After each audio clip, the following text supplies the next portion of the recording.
ये वाला प्रॉब्लम देखिए बेटा, इसमें क्या है, यहाँ पर आपका ये आर्क है, ठीक है, और ये स्ट्रेट वायर्स हैं।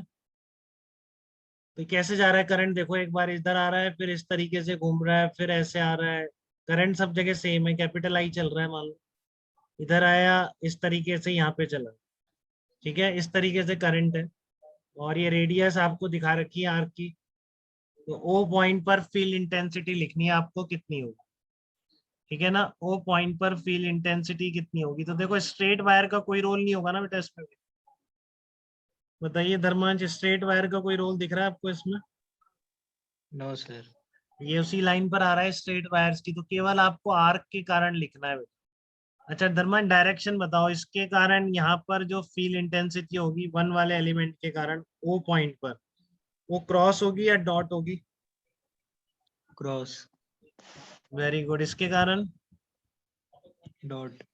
और इस वाले के कारण? क्रॉस। हाँ, तो बस दो क्रॉस है, एक डॉट है, तो आप क्रॉस वालों को ऐड करिएगा, आप डॉट वाले को माइनस करिएगा। देखो 1 2 3, तो B1 plus B3 minus B2 होगा आपका। अब एंगल सबका सेम है, तो थीटा अपॉन 2 पाई सेम हो जाएगा। आई सेम है हर आर्क में, जस्ट क्या अलग है, रेडियस अलग अलग। इस वाले की 3R है, इस वाले की 2R है, इस वाले की R, ठीक है। तो वन वाले के कारण कितनी हो जाएगी, mu naught I upon 2 × 3R theta upon 2 pi, ठीक है। सेकंड वाले के कारण कितनी हो जाएगी, mu naught I upon 2 × 2R into theta upon 2 pi आ जाएगी। थर्ड वाले के कारण कितना होगा, mu naught I upon 2R into theta upon 2 pi है, ठीक है। तो इसका B1 minus B2 plus B3 करोगे तो आपके पास ये आ जाएगा 5 म्यू नॉट आई थीटा अपॉन 24 पाई R। ये आपकी नेट मैग्नेटिक फील्ड इंटेंसिटी हो गई, ठीक है ना। 5 म्यू नॉट आई थीटा अपॉन 24 पाई R, ये आपकी ओ पॉइंट पर नेट फील्ड इंटेंसिटी है, ठीक है। कोई डाउट इसमें किसी को? कर लेंगे सब? सर हाँ बताओ बेटा। सर आपने ये क्यों लिखा है if direction is cross then positive? Direction if cross then positive, आपको आयुष अब तक ये समझ में आना चाहिए, आप इसको नेगेटिव भी बोल सकते थे। ये हमारी मर्जी, हम किस साइड को पॉजिटिव मान।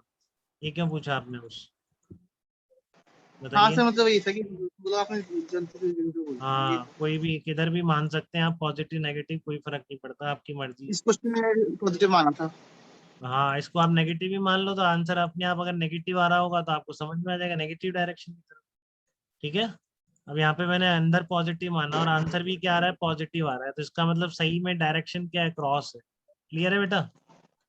अगर हाँ ये सर। नेगेटिव आ जाता तो नेट फील्ड इंटेंसिटी की डायरेक्शन क्या बोलते हैं, डॉट बोलते हैं, ठीक है। क्योंकि इसने यहाँ कुछ बना नहीं ओके रखा ना, सर। एक्स और वाई, या तो बना देता है एक्स इधर है वाई इधर है, तो प्लस के कैप और माइनस के कैप डिसाइड हुआ, ठीक है। यस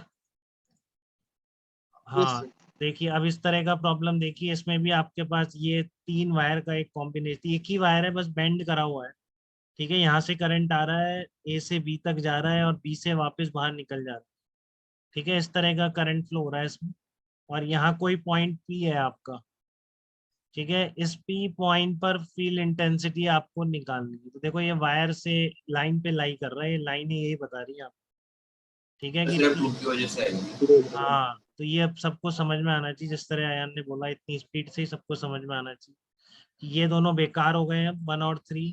केवल इस वाले पार्ट का कंट्रीब्यूशन आएगा, सेकंड पार्ट, ठीक है ना। इस सेकंड पार्ट का कंट्रीब्यूशन आएगा, ए से बी जो करंट जा रहा है इसी पार्ट का कंट्रीब्यूशन आएगा, और आप इस पॉइंट को दोनों एंड से आपने कनेक्ट कर दिया, ठीक है ना। इस पॉइंट पी को आपने दोनों एंड से कनेक्ट कर दिया, तो ये एंगल मान लो कितना है, θ1 θ2 है,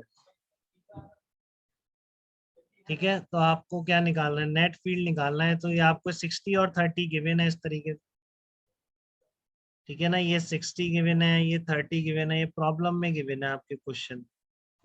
तो आप जब फाइनाइट वायर से लिखोगे तो आपको समझ में आ रहा है बेटा, दोनों एंड से ज्वाइन करेंगे तो θ1 θ2 अगर पता होंगे तो फार्मूला लग जाए, क्योंकि परपेंडिकुलर डिस्टेंस इस पॉइंट से इस लाइन पर तो दे रखी है ए, तो mu naught I upon 4 pi A, 4 pi D की जगह 4 पाई आ गया, इंटू कॉस θ1 प्लस कॉस θ2। तो देखो निकाल पा रहेंगे θ1 θ2, ये दिक्कत आ रही, ये 60 है आपका, ये 90 है, तो ये 30 हो जाएगा कि नहीं, बोलो yes sir, बताइए। थीटा 130 आ रहा है बेटा, और थीटा 130 आ रहा है, तो थीटा 2 कितना आएगा, ये देख लो 30 है अभी, ये 90, तो ये कितना हो गया, 60 हो गया क्या? क्योंकि ये 30, ये 90, तो ये कितना हो गया 60, तो ये बचा हुआ कितना हो गया 120 हो गया, एक स्ट्रेट लाइन। तो थीटा 1 आ गया आपका 30 डिग्री, थीटा 2 आ गया 120 डिग्री। इस फार्मूले में रख देंगे cos 30 प्लस cos 120। ठीक है, डायरेक्शन आपको पहले से पता है, डायरेक्शन बताओ धर्मांश क्या होगी पी पॉइंट पर, इस वायर के कारण फील्ड इंटेंसिटी की डायरेक्शन क्या होगी, dot, डायरेक्ट, हाँ डॉट हो जाएगी, बिल्कुल धर्मांश बहुत तेजी से देखता है। ठीक है, तो आप क्या करेंगे, थंब को इस डायरेक्शन में पॉइंट करेंगे तो आपकी फिंगर्स यहाँ पे बाहर की तरफ निकलेगी, इस साइड पूरे में। ये क्लियर है ना, ये लाइन खींच देंगे तो इधर सब में डॉट है, इधर सब में क्रॉस। ठीक है ना, तो पी पॉइंट पे डायरेक्शन ऑलरेडी क्लियर है, तो प्लस माइनस साइन मैटर नहीं करता है आपको। cos theta 1 plus cos theta 2 फिर भी आ रहा है तो देख लेंगे, √3 माइनस 1/2। ठीक है, तो क्या आ गया है, mu naught I upon 8 pi A √3 minus 1, ये आपकी पी पॉइंट पर फील्ड इंटेंसिटी होगी। ठीक है, एकदम क्लियर है बेटा, ये दोनों तीनों प्रॉब्लम बेसिक प्रॉब्लम है, फाइनाइट वायर और आर्क के जो फार्मूले आपने पढ़े थे उनके एप्लीकेशन।